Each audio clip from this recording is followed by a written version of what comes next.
ಜಗತ್ತಿಗೆ ಸ್ವಾಗತ. 9th standard science ಮುಂದುವರೆದ ಭಾಗ, ಜೀವದ ಮೂಲ ಘಟಕಗಳು ಪಾಠದ ಮುಂದುವರೆದ ಭಾಗ.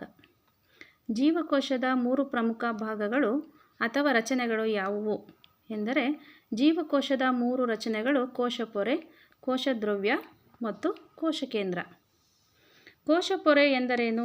ಜೀವಕೋಶದ ಒಳಗಿನ ಭಾಗಗಳನ್ನು ಹೊರಗಿನ ಪರಿಸರದಿಂದ ಬೇರ್ಪಡಿಸುವ ಅತ್ಯಂತ ಹೊರಗಿನ ಹೊದಿಕೆಯನ್ನು ಕೋಶಪೊರೆ ಎಂದು ಕರೆಯುತ್ತೇವೆ.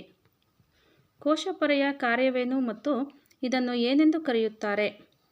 ಕೋಶಪೊರೆಯು ಜೀವಕೋಶದ ಒಳಗೆ ಹೋಗುವ ಮತ್ತು ಹೊರಗೆ ಬರುವ ಕೆಲವು ವಸ್ತುಗಳ ಚಲನೆಯನ್ನು ನಿಯಂತ್ರಿಸುತ್ತದೆ ಮತ್ತು ಕೆಲವು ವಸ್ತುಗಳ ಚಲನೆಯನ್ನು ತಡೆಗಟ್ಟುತ್ತದೆ. ಆದ್ದರಿಂದ ಕೋಶಪೊರೆಯನ್ನು ಅರೆವಾಹ್ಯ ಪೊರೆ ಎಂದು ಕರೆಯುತ್ತಾರೆ. ವಿಸರಣೆ ಎಂದರೇನು? ವಿಸರಣೆ ಎಂದರೆ ಕಾರ್ಬನ್ ಡೈಆಕ್ಸೈಡ್ ಅಥವಾ ಆಕ್ಸಿಜನ್ನಂತಹ ಕೆಲವು ವಸ್ತುಗಳು ಕೋಶಪೊರೆಯ ಮೂಲಕ ಅಧಿಕ ಸಾರತೆಯ ಪ್ರದೇಶದಿಂದ ಕಡಿಮೆ ಸಾರತೆಯ ಪ್ರದೇಶಕ್ಕೆ ಸಹಜ ಚಲಿಸುವುದನ್ನು ವಿಸರಣೆ ಎಂದು ಕರೆಯುತ್ತೇವೆ. ಅಭಿಸರಣೆ ಎಂದರೇನು?